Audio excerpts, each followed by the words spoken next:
In 1966, a Long Island science teacher named Irv Gordon bought himself a brand new red Volvo P1800 coupe.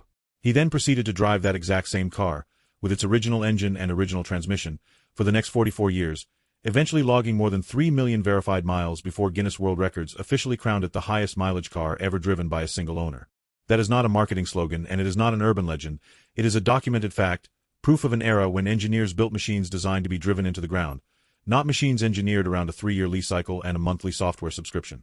Now fast forward to right now, to 2026, and walk into any luxury dealership service department.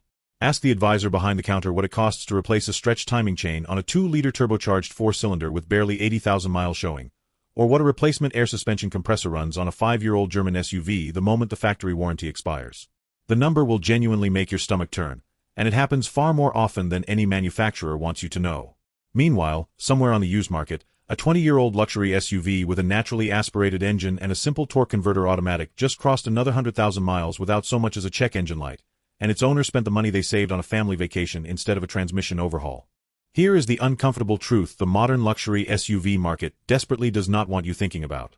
Somewhere between the early 2000s and today, the entire industry quietly traded mechanical simplicity for a horsepower and infotainment arms race.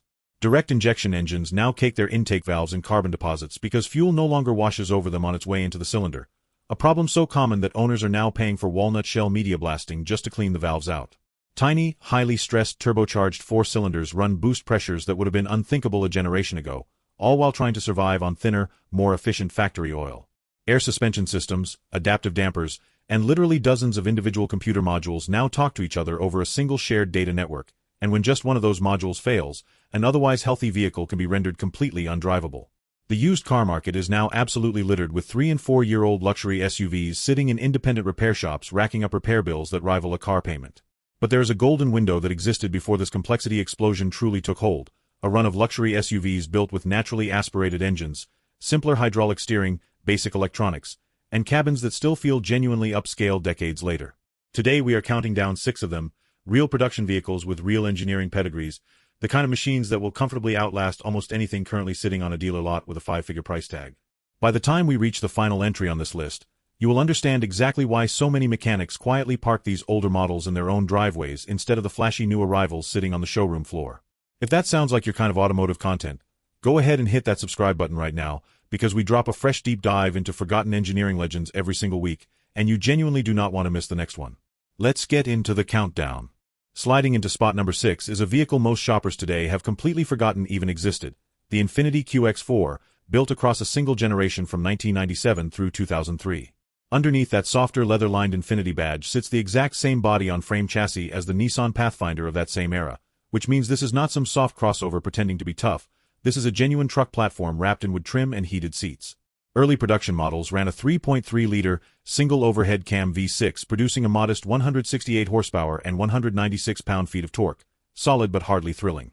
Then in the year 2001, Infiniti dropped in the 3.5-liter VQ35D EV6, immediately jumping output up to roughly 240 horsepower and 246 pound-feet of torque. That VQ engine family is not just good, it is genuinely legendary within the industry, landing on Ward's list of the 10 best engines in the world for 14 consecutive years running, an almost unheard of streak for any single engine family.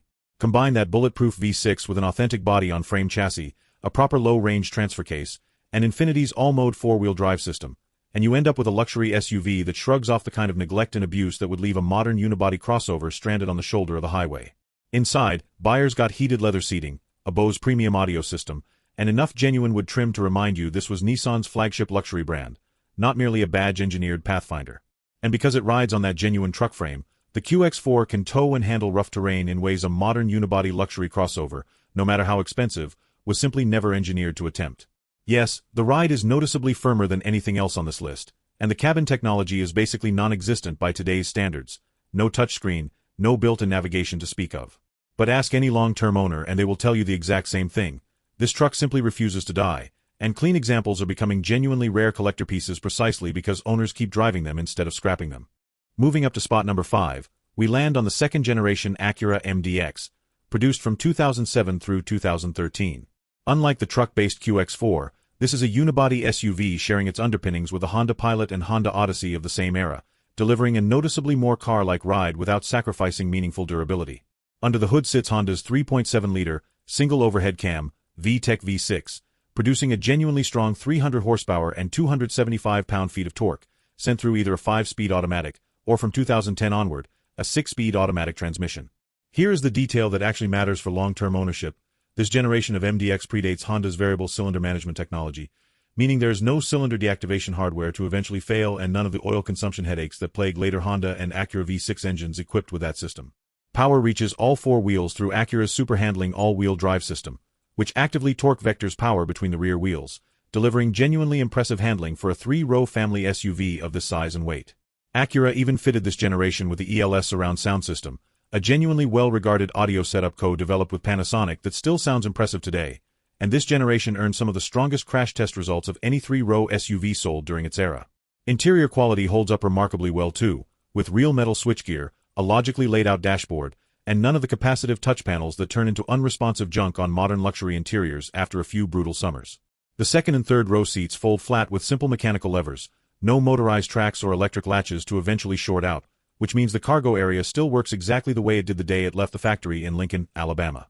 The MDX has spent years as America's best-selling 3-row luxury SUV, and this particular generation is widely considered by independent mechanics to be one of the most dependable 3-row vehicles ever sold in the United States, with well-documented examples cruising past 250,000 miles on nothing more than routine maintenance, including timely timing belt service.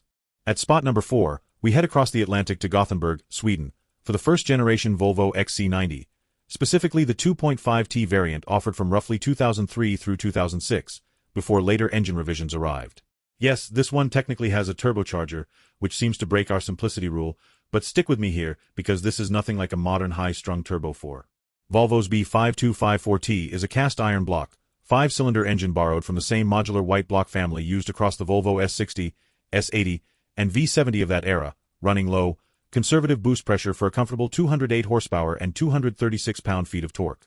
Because that turbocharger is barely working compared to today's tiny, aggressively stressed 4-cylinder turbos desperately trying to squeeze out 300 horsepower from just 2 liters of displacement, this engine tends to shrug off high mileage rather than fold under it. This was also Volvo's very first 3-row SUV, launched at a time when Volvo was owned by Ford and had a genuine point to prove in the safety department, and the original XC90 delivered, becoming one of the first SUVs on the market fitted with a genuine roll stability control system straight from the factory. Even the dashboard, with its big, clearly labeled buttons and simple analog gauges, was designed to be usable while wearing gloves in a Scandinavian winter, a level of user-focused, unpretentious design thinking that feels almost quaint compared to today's touchscreen-dependent interiors. Add in some of the most supportive, ergonomically praised seats ever fitted to a mainstream SUV, a boxy, glass-heavy cabin with fantastic outward visibility, and a reputation for surviving crashes that would total lesser vehicles outright, and you get an SUV that families bought new and then kept for 2 full decades. Parts availability remains genuinely excellent even now in 2026, with independent Volvo specialists operating in nearly every major city, keeping long-term repair costs refreshingly reasonable compared to its German rivals. Spot number 3 brings us to Munich and one of the most beloved chassis codes in BMW history, the E53X5, specifically the 3.0i variant equipped with the M54 straight-six engine, produced from roughly 2001 through 2006. This was BMW's very first ever SUV, a genuine gamble for a brand built entirely around sports sedans, and BMW was so nervous about the sport utility label that they marketed it internally and publicly as, quote, a sports activity vehicle instead. The 3-liter, naturally aspirated inline-6 uses double Vanos variable valve timing and produces 225 horsepower along with 214 pound-feet of torque, numbers that sound modest today but arrive with a buttery, endlessly revving smoothness that only a genuine BMW straight-six can deliver. Critically, the M54 has no timing belt to snap and no turbocharger to eventually fail, unlike the twin-turbo 6-cylinders BMW introduced just a few years later, engines that became notorious for high-pressure fuel pump failures and catastrophic timing chain guide wear. BMW even offered a genuine 5-speed manual transmission on certain early X5 models, a configuration so unusual for a luxury SUV that it remains a cult favorite among enthusiasts hunting for the ultimate sleeper family hauler. The E53 chassis pairs that reliable engine with a genuinely engaging driving experience, hydraulic power steering with real, communicative road feel, and a full-time all-wheel drive system that served as a technical preview of the X-Drive technology BMW would later build its entire lineup around.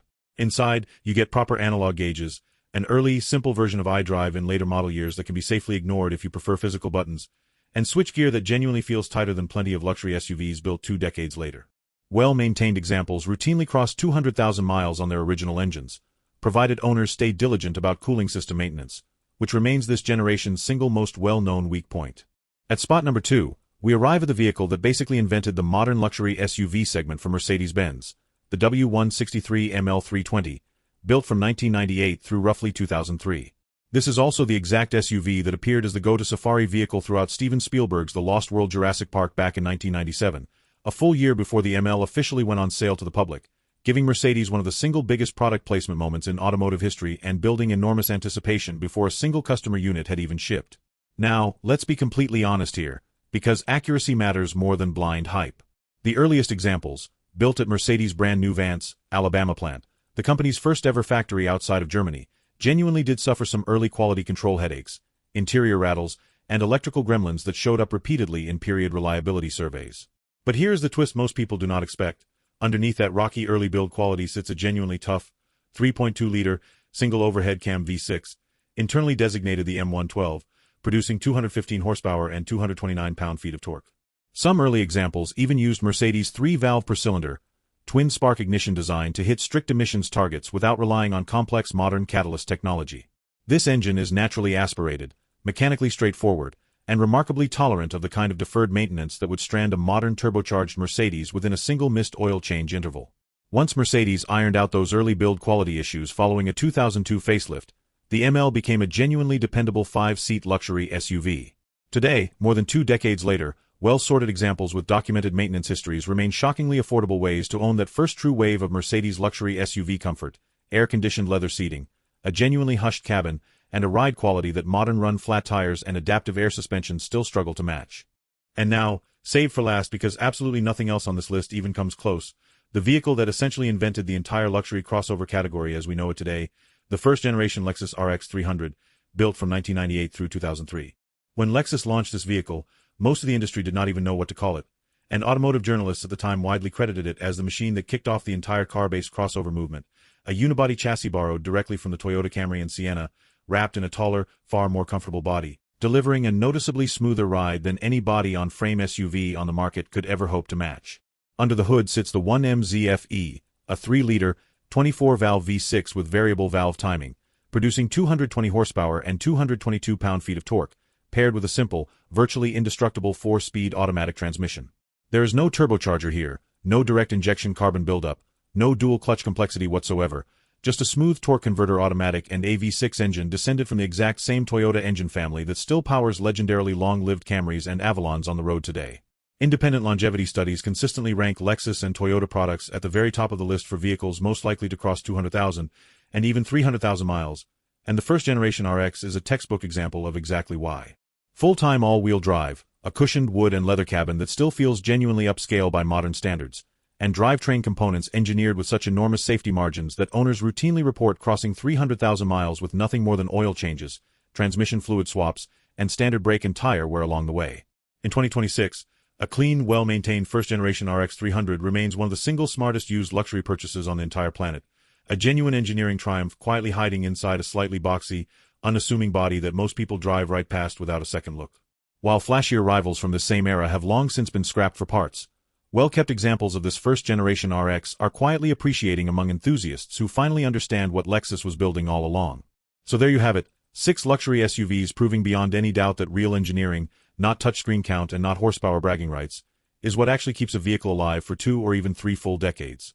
Every single one of these machines was built before the industry decided that mechanical complexity was worth trading for a marginally quieter cabin or a slightly quicker 0 to 60 time. So here is the real question for the comments section.